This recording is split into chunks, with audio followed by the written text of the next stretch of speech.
Hello, good morning दोस्तों। आप सभी का हमारे यूट्यूब चैनल 9 पर हार्दिक स्वागत है।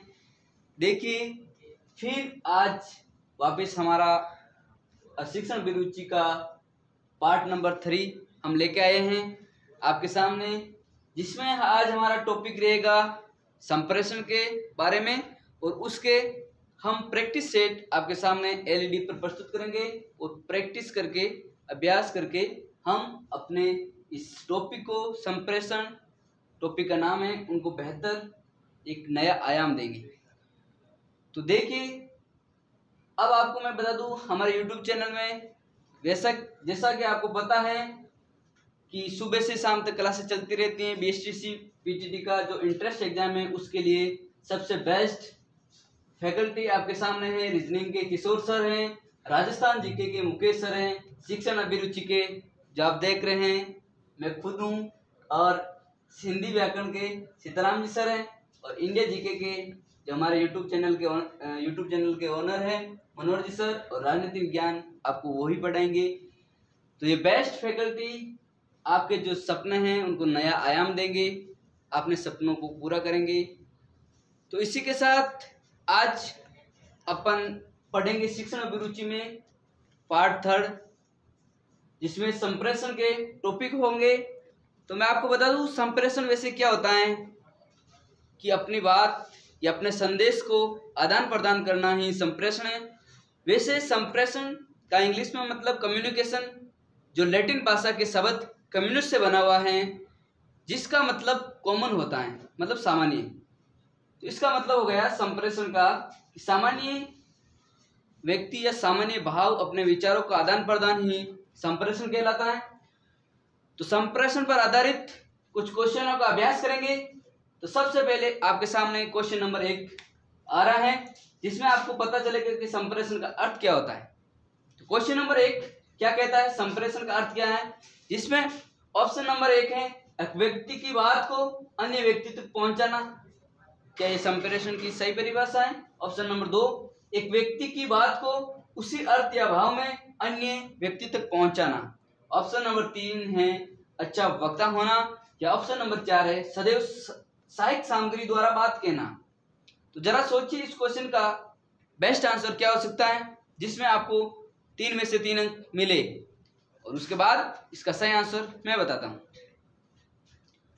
आपने सोच लिया होगा, जहां तक मैं मानता हूं आपने सही सोचा होगा, जिसमें आपको 3 में से 3 अंक मिलेंगे, वो ऑप्शन नंबर 2 जो कहता है कि एक व्यक्ति की बात को उसी अर्थ व भाव में अन्य व्यक्ति तक पहुंचाना, अपने विचारों को, अपने संदेश को अन्य व्यक्ति तक पहुंचाना, जिसका बेस्ट आंसर होगा ऑप्शन नंबर 2, जिसमें आपको 3 में से 3 अंक मिलेंगे। और उसके बाद अगर आप ऑप्शन नंबर 1 चुनते हैं आप, तो उसमें आपको 2 अंक मिलेंगे कि एक व्यक्ति की बात को अन्य व्यक्ति तक पहुंचाना, जिसमें आपको 2 अंक मिलेंगे। और एक अच्छा वक्ता होना, इसमें आप अगर ये ऑप्शन करते हैं तो इसका आपको 1 अंक मिलेगा। और अगर आप ऑप्शन नंबर डी करते हैं सदैव सहायक सामग्री द्वारा ही बात कहना, तो इसमें आपको 0 अंक मिलेगा ऑप्शन के हिसाब से, क्योंकि हमारी शिक्षण अभिरुचि इस पार्ट में आपको हर ऑप्शन में कुछ न कुछ नंबर मिलता है, एक ऑप्शन को छोड़कर, जिसमें आपको 0 अंक मिलेगा। तो सबसे बेस्ट आंसर ऑप्शन नंबर 2, उससे कम जिसमें आपको 2 अंक मिलेंगे ऑप्शन नंबर 1, और फिर अच्छा वक्ता, इसके आपको अंक मिलेगा 1 और इसमें मिलेगा 0। नेक्स्ट क्वेश्चन नंबर 2 देखते हैं क्या है। संप्रेषण की कुशलता के लिए बीएड में सूक्ष्म शिक्षण, माइक्रो टीचिंग आवश्यक है। क्यों आवश्यक है संप्रेषण की कुशलता के लिए सूक्ष्म टीचिंग कराना, माइक्रो टीचिंग कराना क्यों आवश्यक है? उसके ऑप्शन है, क्या स्वयं के मूल्यांकन हेतु, या पाठ पूरे करने हेतु, या विभिन्न कौशलों के विकास हेतु, या पृष्ठ पोषण मतलब फीडबैक देने के हेतु। तो जरा सोचिए, आप बीएड हालांकि अब करोगे, पर मैं आपको बता दूं कि आप बीएड या बीएसटीसी के दौरान कॉलेज के अंदर माइक्रो टीचिंग करानी होगी, सूक्ष्म शिक्षण कराना होगा आपको, जिसमें आपको अपने कौशलों का विकास करना। इसका सही मायने में अर्थ देखा जाए, सूक्ष्म टीचिंग, माइक्रो टीचिंग का मतलब ही कौशल प्राप्त करना। तो इसका सही आंसर जरा बताइए क्या होगा, फिर मैं बताता हूं। जिसमें आपको 3 में से 3 अंक मिलेंगे, वो है ऑप्शन नंबर 3। विभिन्न कौशलों के विकास हेतु माइक्रो टीचिंग की जाती है, माइक्रो टीचिंग कराई जाती है। तो माइक्रो टीचिंग का मतलब ही है कौशलों का विकास करना। तो इसका सही आंसर होगा ऑप्शन नंबर 3, जिसमें आपको 3 में से 3 अंक मिलेंगे। और उसके बाद ऑप्शन नंबर 4, जिसमें आपको 2 अंक मिलेंगे फर्स्ट पोर्शन हेतु, फीडबैक हेतु। फिर आपको ऑप्शन नंबर 1 स्वयं के मूल्यांकन हेतु, इसमें आपको 1 अंक मिलेगा। पाठ पूरे करने हेतु इसमें आपको 0 अंक मिलेगा, क्योंकि माइक्रो टीचिंग कोई पाठ पूरा करने के लिए नहीं बनाई जाती है। ये सूक्ष्म टीचिंग होता है, जो कौशल विकास करने हेतु किया जाता है, जो पाठ पूरा करने की बजाय कुछ मिनटों का होता है, 36 मिनट के आसपास होता है। तो ये सूक्ष्म टीचिंग होता है। तो इसका सही बेस्ट आंसर आपको मिल गया होगा ऑप्शन नंबर 3, जिसमें आपको 3 में से 3 अंक मिलेंगे। ऑप्शन नंबर 4, जिसमें 2 अंक मिलेंगे। और ऑप्शन नंबर 1, जिसमें आपको 1 अंक मिलेगा। और ऑप्शन नंबर 2, जिसमें आपको 0 अंक मिलेंगे। चलते हैं नेक्स्ट क्वेश्चन पर। क्वेश्चन नंबर 3 क्या कहता है, वापिस उसी क्वेश्चन पर आधारित है कि सूक्ष्म शिक्षण माइक्रो टीचिंग के लिए क्लोज सर्किट टेलीविजन का उपयोग या प्रयोग क्यों उपयोगी है। जिसमें ऑप्शन नंबर 1 है सुधार के लिए, ऑप्शन नंबर 2 है फर्स्ट क्वेश्चन के लिए, ऑप्शन नंबर 3 मॉडल पार्ट के लिए, ऑप्शन नंबर 4 अपनी फिल्म को टीवी में देखने के लिए। तो जरा सोचिए इसका क्या आंसर होगा, बेस्ट आंसर।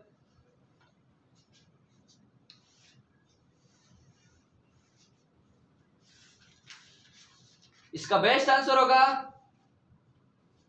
सोच लिया आपने, क्या होगा? इसका बेस्ट आंसर होगा फर्स्ट क्वेश्चन के लिए। अपन ने पिछला क्वेश्चन देखा, सूक्ष्म शिक्षण कौशल प्राप्त करने के लिए होता है और उससे आपको फीडबैक मिलता है।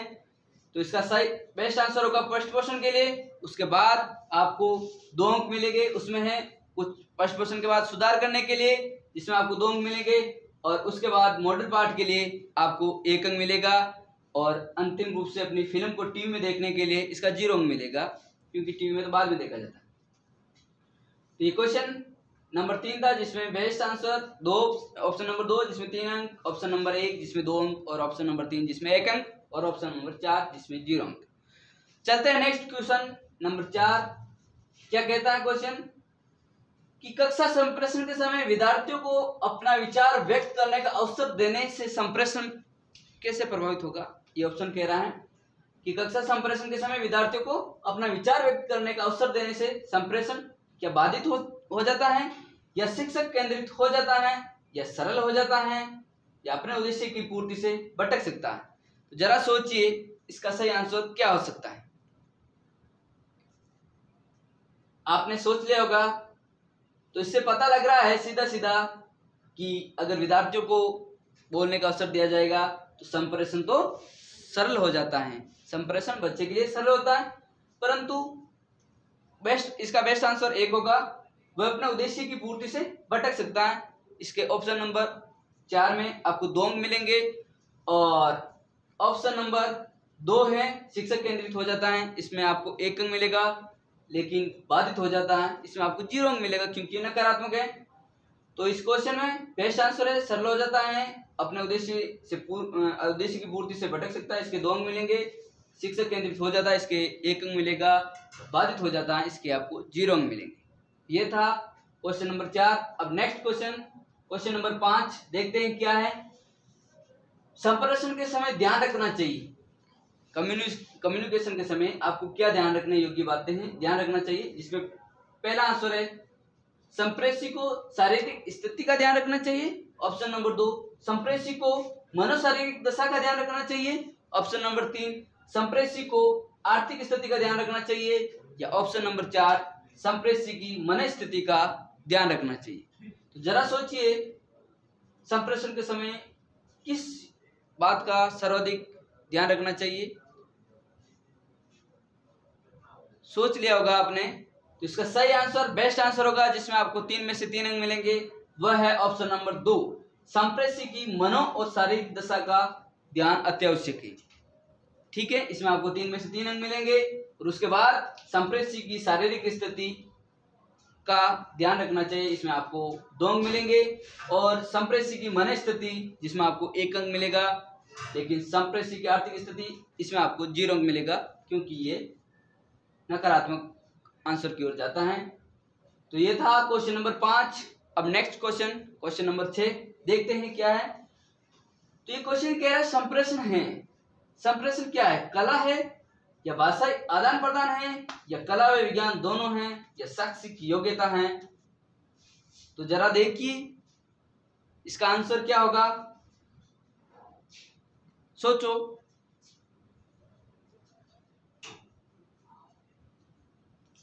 आपने सोच लिया होगा इसका सही आंसर है, जिसमें आपको 3 में से 3 अंक मिलेगा, वह है संप्रेषण एक कला व विज्ञान है। संप्रेषण क्या है? संप्रेषण एक कला व विज्ञान है, बोलने की कला और विज्ञान है। इसका सही आंसर होगा 3। और फिर आप ऑप्शन नंबर 1 पर जाते हैं, जिसमें आपको 2 मिलेगा, वो है कला। और जिस भाषाई आदान प्रदान होता है इसमें, तो इसमें आपको 1 अंक मिलेगा। शैक्षिक योग्यता इसमें आपको 0 अंक मिलेगा। ये था आपके क्वेश्चन नंबर 6 जो संप्रेषण के बारे में बताता है।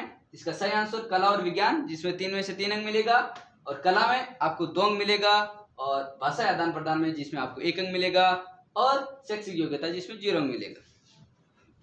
ठीक है। अब क्वेश्चन नंबर 7 जो क्या बताता है, संप्रेषण कौशल अर्जित किया जा सकता है। ये कथन देखिए क्या ये पूर्ण रूप से सत्य है या लगभग सत्य है या कटु सत्य है या असत्य है? जरा सोचिएगा इसका आंसर क्या हो सकता है। आपने सोच लिया होगा और सही सोचा है, ये कथन पूर्ण रूप से सत्य है। ठीक है, सत्य करते हैं तो आपको इसमें 3 अंक मिलेंगे, और लगभग सत्य करते हैं इसमें आपको 2 अंक मिलेंगे।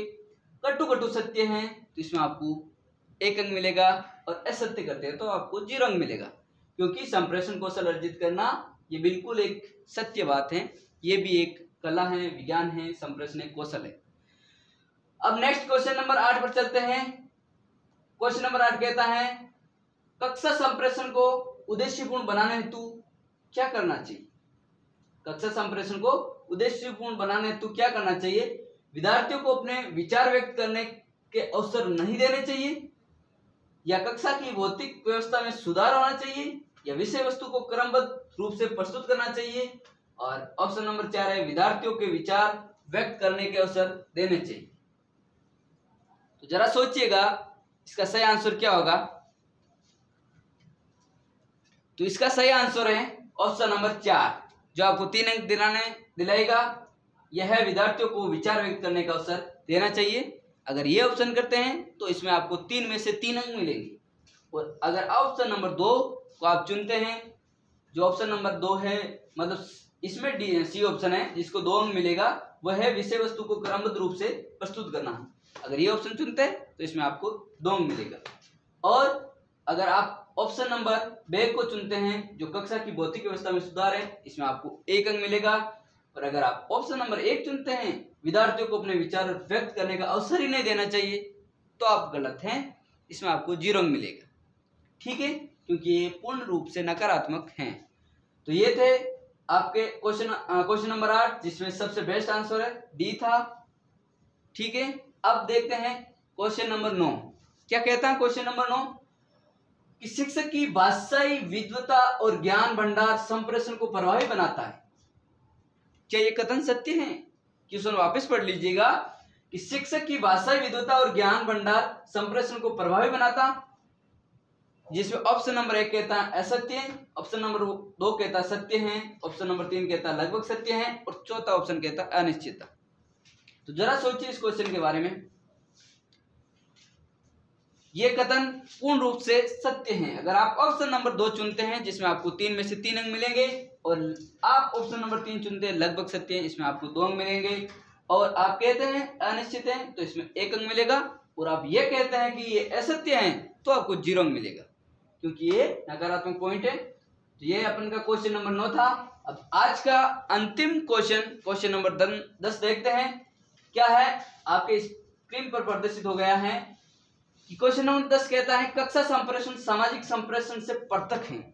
देखिए क्वेश्चन को ध्यान से समझिएगा। थोड़ी सी भाषा क्लिष्ट हो सकती है, लेकिन क्वेश्चन को आप ध्यान से समझिएगा कि कक्षा संप्रेषण सामाजिक संप्रेषण से अलग कैसे हैं, ये बताना आपको। तो इसमें पहला ऑप्शन है कक्षा संप्रेषण निश्चित उद्देश्यों की ओर ले जाता है, जिसमें दूसरा ऑप्शन है कक्षा संप्रेषण सामाजिक संप्रेषण का वैध प्रमाणपत्र होता है, और ऑप्शन नंबर 3 कहता है कि कक्षा संप्रेषण औपचारिक व प्रत्यक्ष होता है, जबकि सामाजिक संप्रेषण अनौपचारिक व अप्रत्यक्ष होता है, और ऑप्शन नंबर 4 कहता है कक्षा संप्रेषण शिक्षक व निश्चित समूह के मध्य होता है, जबकि सामाजिक संप्रेषण एक व्यक्ति या अनेक व्यक्ति समूह या वृहद समूह के मध्य होता है। तो जरा सोचिए कि कक्षा संप्रेषण और सामाजिक संप्रेषण में क्या अंतर है, ये कैसे अलग हैं कक्षा संप्रेषण सामाजिक संप्रेषण से। तो आपने सोच लिया होगा इसका, अब मैं बता देता हूं बेस्ट आंसर क्या होगा, ऑप्शन नंबर 1, क्योंकि कक्षा संप्रेषण एक निश्चित उद्देश्य की ओर ले जाता है। तो इसका बेस्ट आंसर, जिसमें आपको 3 में से 3 अंक मिलेंगे, वह है कक्षा संप्रेषण निश्चित उद्देश्य की ओर ले जाता है। और अगर आप ऑप्शन नंबर 1 न चुनकर ऑप्शन नंबर डी चुनते हैं, कक्षा संप्रेषण शिक्षक व निश्चित समूह के मध्य होता है, जबकि सामाजिक संप्रेषण एक व्यक्ति या अनेक व्यक्तियों के समूह या वृहद समूह के मध्य होता है, तो इसमें आपको 2 अंक मिलेंगे। और अगर आप चुनते हैं कि कक्षा संप्रेषण औपचारिक व प्रत्यक्ष होता है, जबकि सामाजिक संप्रेषण अनौपचारिक व अप्रत्यक्ष होता है, तो इसमें आपको 1 अंक मिलेगा। और अगर आप ऑप्शन नंबर 2 चुनते हैं कक्षा संप्रेषण सामाजिक संप्रेषण का वैध प्रमाण पाते हैं, तो इसमें आपको कोई अंक नहीं मिलेगा, 0 अंक मिलेगा, क्योंकि ये थोड़ा नकारात्मक भाव दे रहा है। तो ये थी आज की क्लास, जिसमें अपने संप्रेषण के 10 क्वेश्चनों की प्रैक्टिस की, अभ्यास किया। तो आप सबका बहुत बहुत आभार, बहुत बहुत धन्यवाद। आप ऐसे ही प्यार देते रहे हमको, और आप सभी का बहुत बहुत धन्यवाद। अब आप हमारे YouTube चैनल Study.9 को सब्सक्राइब करें, लाइक करें और अपने दोस्तों के साथ शेयर करें। धन्यवाद। जय हिंद, जय भारत।